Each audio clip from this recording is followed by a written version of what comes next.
बिस्मिल्लाहिर्रहमानिर्रहीम अस्सलाम वालेकुम। डियर स्टूडेंट्स, हम पढ़ रहे थे chemical industries chapter number 16 chemistry 10th class.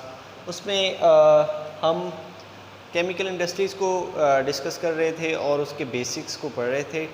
सबसे पहले हमने मेटलर्जी की डेफिनेशन पढ़ी, फिर हमने ओर और गैंग के बारे में जाना और केमिकल इंडस्ट्रीज़ कैसे हमारे लिए अहम है इसके बारे में जाना था।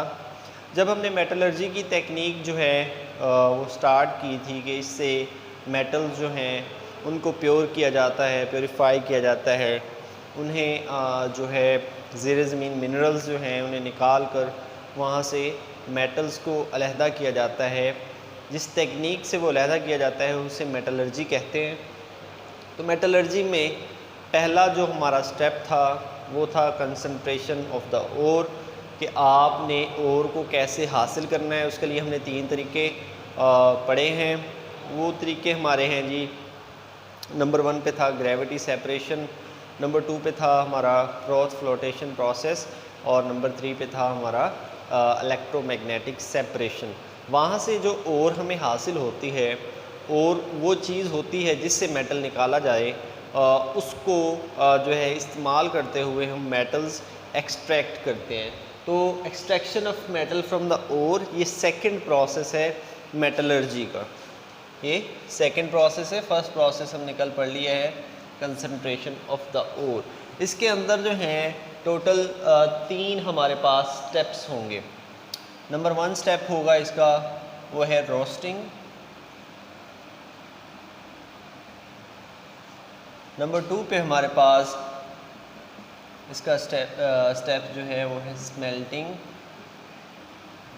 और नंबर 3 पे है हमारे पास बेसिमराइजेशन।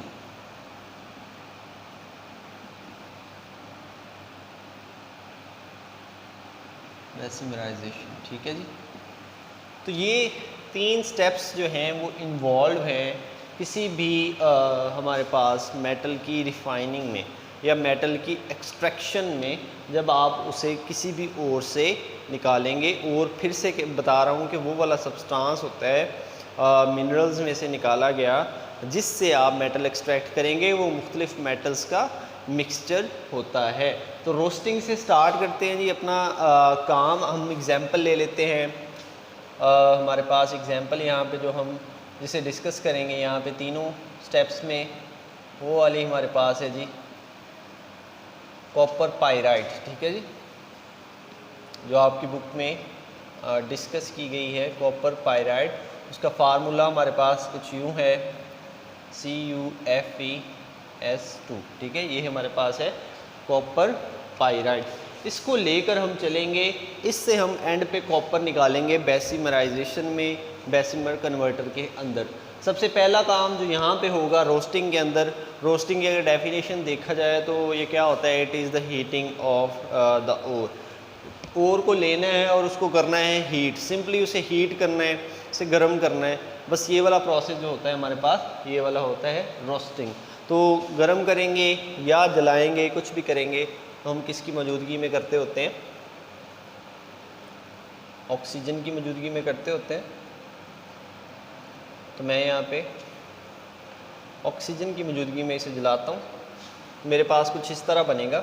एक बनेगा मेरे पास कॉपर सल्फाइड, ठीक है जी, और साथ बनेगा फेरस सल्फाइड और साथ बनेगा हमारे पास सल्फ़र डाइऑक्साइड। ठीक है, ये 3 मेरे पास टोटल यहाँ पे प्रोडक्ट्स बनते हैं। एक है कॉपर सल्फाइड, दूसरा है फेरस सल्फाइड, तीसरा है सल्फ़र डाइऑक्साइड। अब ये कॉपर सल्फाइड और फेरस सल्फाइड जो हैं ये नेक्स्ट हम लेकर इसे चलते हैं अगले प्रोसेस के अंदर। रोस्टिंग के अंदर क्या होता है जी, आप जो आपके पास कंपाउंड है उसको हीट अप करते हैं।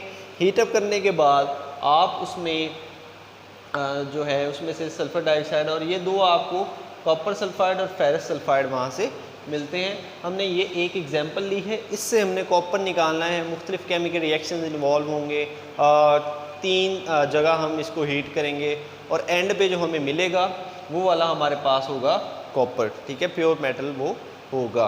तो ये हमारा पहला स्टेप था। पहले स्टेप के अंदर ये दो चीज़ें हमारे पास बन गई हैं। उसके बाद दूसरा स्टेप आ जाता है जी हमारा, वो है स्मेल्टिंग। स्मेल्टिंग के अंदर अगेन हीटिंग है। आप इसे थोड़ा सा ज़्यादा हीट करते हैं, ठीक है जी, थोड़ा ज़्यादा हीट करेंगे तो आप क्या करेंगे जी, फेरस सल्फाइड को आप फिर से ऑक्सीजन की मौजूदगी में हीट करेंगे तो वो बन जाएगा फेरस ऑक्साइड, ठीक है, और साथ फिर से सल्फ़र डाइऑक्साइड। ये सल्फ़र डाइऑक्साइड हर जगह बनेगी और इसी तरह यहाँ से निकलती रहेगी उस सिस्टम में। अब नेक्स्ट क्या करेंगे, फेरस ऑक्साइड जो है उसे सिलिका से रिएक्ट करवाएंगे तो हमारे पास ये वाला बनेगा FeSiO3।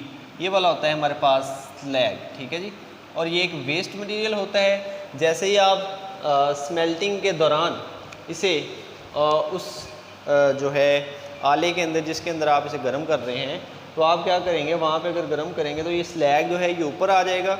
इस स्लैग को वहाँ से आप अलहदा कर सकते हैं।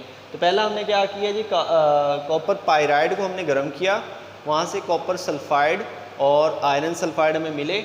आयरन सल्फाइड को फिर से ऑक्सीजन के साथ मतलब हीट किया है, जलाया है स्मेल्टिंग के अंदर, ये फेरस ऑक्साइड बना है, इसे फिर से सिलिका के साथ रिएक्ट करवाया, फेरस सिलिकेट हमारे पास बन गया है। अब हम क्या करेंगे, यहाँ पे जो हमारे पास कॉपर सल्फेट बना था पीछे, उसको भी ऑक्सीजन के साथ मतलब उससे भी गर्म करेंगे तो हमारे पास बन जाएगा कॉपर ऑक्साइड और साथ सल्फर डाइऑक्साइड, ठीक है जी, ये वाले हमारे पास बन जाएंगे।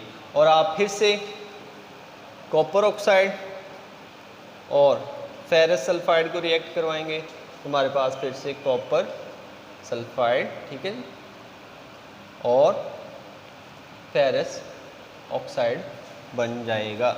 अब देखिए हर स्टेप में क्या होगा, फेरस सल्फाइड फेरस ऑक्साइड बनाएगा, ठीक है जी, ये बन गया। फिर वो फेरस ऑक्साइड जो है वो सिलिका के साथ मिलके स्लैग बनाएगा। अब आखिरी जो हमारा प्रोसेस है बेसिमराइजेशन, उसमें क्या होता है, उसमें अगेन जो है हमारे पास FeO ये फिर से सिलिका के साथ मिलता है और हमारे पास ये बनाता है FeSiO3, ये फिर से क्या है हमारे पास स्लैग है, ठीक है जी, ये स्लैग फिर से ऊपर आ जाएगा, इसे फिर से अलहदा कर लिया जाता है। और हमारे पास जो यहाँ से कॉपर ऑक्साइड बना है और यहाँ से कॉपर सल्फाइड बना है, ये दोबारा से आपस में रिएक्ट करते हैं, कॉपर ऑक्साइड और ये CuO होता है और कॉपर सल्फाइड। जब ये दोनों आपस में फिर से रिएक्ट करें तो हमारे पास कॉपर बनता है और साथ सल्फर डाइऑक्साइड बनती है। ये वाला कॉपर जो है हमारे पास ये मेटल होता है, इस मेटल को अलहदा कर लिया जाता है। अब तीनों प्रोसेसेस के अंदर अगर आप गौर करें, यहाँ से हमारे पास ये वाले सल्फाइड्स बनते थे, कॉपर सल्फाइड और फेरस सल्फाइड, ठीक है। तीनों प्रोसेसेस पे गौर करें तो क्या हो रहा है, सबसे पहले रोस्टिंग में हम कॉपर पायराइड को गर्म करते हैं, वो हमारे पास कॉपर सल्फाइड और आयरन सल्फाइड बन जाता है। ये दो चीज़ें बन गई, ये हुआ रोस्टिंग, गर्म किया है हमने किसको, ओर को। उसके बाद अगले स्टेप में ये जो आयरन सल्फाइड बना था इसको ऑक्सीजन की मौजूदगी में जलाया जाता है और कॉपर सल्फाइड को भी ऑक्सीजन की मौजूदगी में जलाया जाता है। आयरन सल्फाइड को जब जलाएंगे तो हमारे पास आयरन ऑक्साइड बनेगा और साथ सल्फर डाइऑक्साइड गैस इवॉल्व होगी। आयरन ऑक्साइड को आप फिर सिलिका से रिएक्ट करवाएंगे, ये आपके पास स्लैग बन जाएगा, ये ऊपर आ जाएगा, इसको आप अलहदा कर लेंगे। उसके बाद आप क्या करेंगे, कॉपर सल्फाइड को ऑक्सीजन के साथ रिएक्ट करवाएंगे, कॉपर ऑक्साइड बनेगा और साथ सल्फर डाइऑक्साइड। फिर से कॉपर ऑक्साइड को क्या करेंगे जी, फेरस सल्फाइड के साथ रिएक्ट करवाएंगे, फिर से कॉपर सल्फाइड बना लेंगे और साथ फेरस ऑक्साइड बना लेंगे। यहाँ से ये रिएक्शन हमने क्यों करवाया है, फेरस ऑक्साइड हासिल करने के लिए, ये वाला। अब ये जो है फेरस ऑक्साइड ये दोबारा से सिलिका के साथ रिएक्ट करता है अगले स्टेप में जाके बेसिमराइजेशन में, जो अगेन हीटिंग है, रोस्टिंग कम हीटिंग है, स्मेल्टिंग उससे ज़्यादा हीटिंग है और बेसिमराइजेशन बहुत ज़्यादा हीटिंग है, हम कर हीट ही रहे हैं।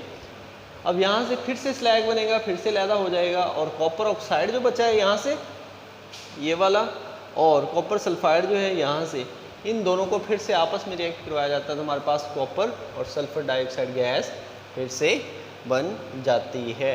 तो इस ओवरऑल प्रोसेस में क्या होता है, एक तो इस ओवरऑल प्रोसेस में सल्फर डाइऑक्साइड गैस जो है वो निकल रही है, और हमारे पास ये फेरस सिलिकेट साथ बन रहा है। ये जो फेरस सिलिकेट है ये एक स्लैग है, यहाँ पे भी बना है और यहाँ पे भी बना है, ये दोनों जो है ऊपर आ जाते हैं, ये भी अलहदा हो जाते हैं, सल्फर डाइऑक्साइड गैस भी निकल जाती है, और हमारे पास प्योर कॉपर बच जाता है। मतलब क्या है कि कॉपर पाइराइड में से जब इसे ऑक्सीजन की मौजूदगी में जलाएंगे तो हमारे पास ओवरऑल रिएक्शन कैसा होगा कि ये जो चीज़ें निकल जाएंगी और हमारे पास कुछ चीज़ें बच जाएंगी। ये सारे रिएक्शंस कर करा के हमारे पास ऐसे बनेगा कि अगर जो कॉपर पाइराइड है,